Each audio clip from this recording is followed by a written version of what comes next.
waa mid ka mid ah carwooyinka lagu soo bandhigo buugaagta ee magaalada Hargeysa waxaana halkan lagu soo bandhigay in ka badan 200 oo buug kuwaasi oo intooda badan lagu qoray luqadda Carabiga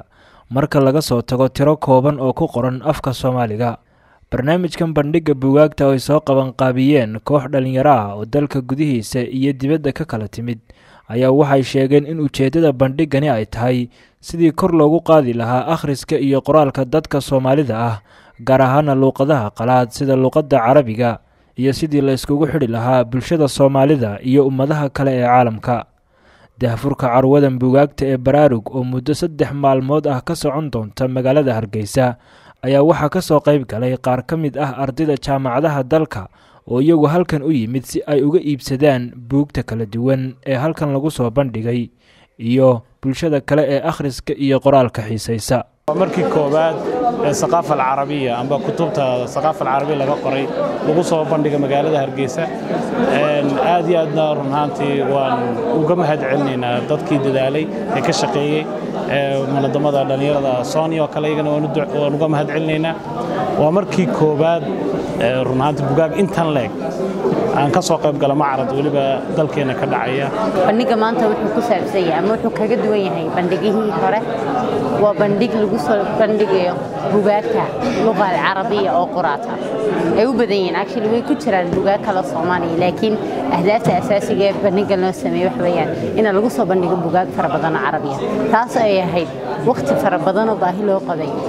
anaku dhalinyarta special wadamada Carabaha ka timaado kale buugaagta u baahan yihiin in dirsadaan mooyaan أنا ذلك جديسة كهلا إحنا ما أنت أنا كفر أحسن إن الدنيا تاس مسؤولية قادر وإحنا رجعنا الدنيا كلا الرئيس مالا ما كسي شو أنا جرب قطار أنا كعاويان هاوش أسيدي لو ذي الهاي شوفتين لو قد يقلع عروض بوجاكت مدى شبرار وجاي ناس بندقان رنتي وعروك الدول عروي كني بوجاكت هورا اللي سو بندق شري حديت هاي لنا عفك عربات أو كمرنا عروي كهورا iyo haday tahay thaqaafada islaamka iyo fikirka oo kuba jirin carwooyinka hore oo tan aad moodo inay thaqaafa islaamiga iyo fikir ay u badan yihiin taasna ay tahay waxay dhalinyartu u baahan tahay inta badan inay akhrido oo faa'iido u keenaysa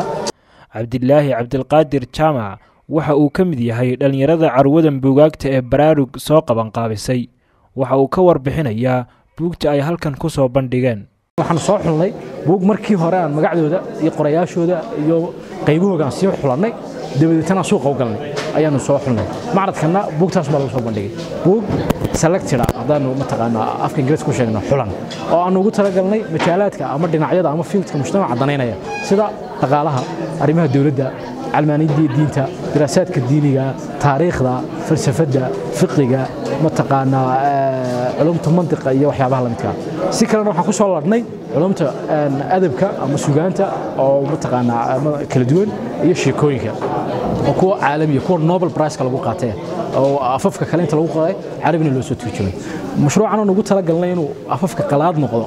labada af ee qalaad ugu badan ee Soomaalidu akhriyaan uu yahay Ingiriis iyo Carabi imika waxaan ku bilownaa Carabi inuu soo gaadho dalka Masar inooga yimiday inkastoo Carab oo dhan laga soo iibiyay laakiin Masar ka soo wada safray waxa kale inooga xigi doona qaybo Ingiriis oo ka iman doona dalka dibadiisa sida Ingiriiska Scotland iyo Mareykan oo hawshooda ku jirno bandhigani waxa uu noqonayaa kii ugu horeeyay ee noociisa ah ee laga soo bandhigo magaalada Hargeysa caasimadda Somaliland waxaana halkan yaala in ka badan 200 oo buug oo ku qoran luqadda Carabiga Khalid Fodadi Goobjoog Hargeysa